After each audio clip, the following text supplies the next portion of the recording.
पिछले वीडियो में हमने नातेदारी की परिभाषा और अर्थ के बारे में अध्ययन किया। आज हम नातेदारी की विशेषताएं और नातेदारी के कुछ स्वरूप उनका अध्ययन करने जा रहे हैं। नातेदारी की विशेषताओं में देखते हैं कि नातेदारी विवाह बंधन और रक्त संबंधों के आधार पर निर्मित होती है।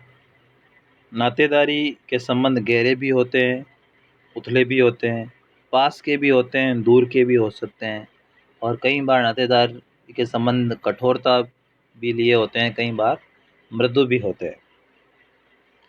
इसमें सदियों के अंतर संबंध समाज द्वारा मान्यता प्राप्त होते हैं।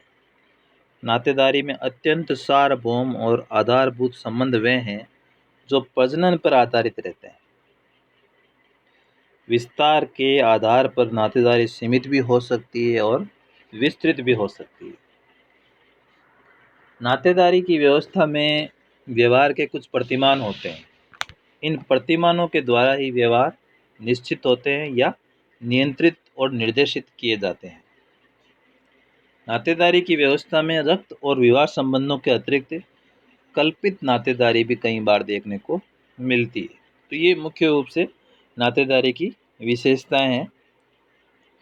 अब हम नातेदारी के स्वरूप देखते हैं। मॉर्गन के अनुसार नातेदारी को दो भागों में बांटा जा सकता है। पहला है वर्णनात्मक नातेदारी व्यवस्था। इन्हें व्यक्तिगत या वर्णनात्मक संबंध सूचक संज्ञाएं कहा जाता है। इन शब्दावलियों से यथार्थ संबंधों की सूचना मिलती है। जब कोई नातेदारी का सदस्य किसी शब्द से दूसरे को संबोधित करता हो और उसका आशय असली संबंध को व्यक्त करता हो तो वह वर्णनात्मक संज्ञा होगी। एक शब्द से अगर एक ही समान रक्त संबंध के बारे में ज्ञान होता हो तो उसे वर्णनात्मक नातेदारी व्यवस्था कहते हैं। इस तरह की शब्दावलियाँ हम अपने परिवार में देख सकते हैं, जैसे माता पिता, सगा भाई, सगी बहन। ये शब्दावलियाँ ऐसी है जिनसे हमें एक विशेष व्यक्ति का बोध हो जाता है। दूसरे प्रकार की है वर्गीकृत या वर्ग सूचक नातेदारी व्यवस्था।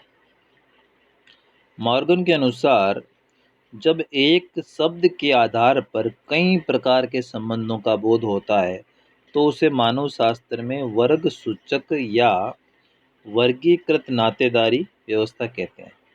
आदिकालीन समाज की व्यवस्थाओं में इस प्रकार की नातेदारी व्यवस्था का प्रयोग किया जाता था। इसके कुछ उदाहरण हम देखते हैं। अमेरिका की कोमांचे जनजाति में वर्गीकृत नातेदारी व्यवस्था पाई जाती है। कोमांचे जनजाति में चाचा, मामा, पिता इत्यादि सभी पुरुषों को या पुरुष पात्रों को अप्पो शब्द के नाम से संबोधित किया जाता है। दूसरे शब्दों में एक ही शब्द से भिन्न भिन्न प्रकार के संबंधों का ज्ञान होता है। वर्तमान में हम देखते हैं अंकल जैसा वर्ड है, अंग्रेजी वर्ड है, जो हिंदी में सामान्य रूप से प्रयोग होता है। सामान्य रूप से हम किसी के लिए भी अंकल शब्द का, जो अपने से थोड़े आयु में ज़्यादा है, प्रयोग करने लगे हैं। अब देखते हैं आसाम की सीमा में रहने वाले नागा समाज में भी इस व्यवस्था, वर्गीकृत व्यवस्था देखने को मिलती है। यहाँ के लोग नागा समाज में भोजाई, मौसी, चाची तथा अन्य स्त्रियों को अज शब्द के नाम से पुकारते हैं। एक शब्द में अनेक संबंधों की स्थापना करता है। अमेरिका में कौन सा शब्द था? अप्पू शब्द। आसाम में कौन सा शब्द है? अज शब्द। कुल की गोत्र में, इस गोत्र में दादा, नाना, ससुर, साला इत्यादि सभी के लिए हेपू शब्द का प्रयोग किया जाता है। तो हेपू शब्द को भी हर एक वर्गीकृत नातेदारी की व्यवस्था है, उसके अंतर्गत एक मान्यता दी गई है। भारतीय समाज में हम देखते हैं समधि शब्द का प्रयोग है, वो भी इस के अंतर्गत देखा जा सकता है, क्योंकि ससुराल वाले व्यक्ति एक दूसरे को समधि शब्दावली का प्रयोग करते हैं। इस शब्द से एक वर्ग में आने वाले सभी लोगों के साथ सामाजिक संबंधों की स्थापना होती है। ये हमारी व्यवस्था को जोड़े रखने में भी सहायक है।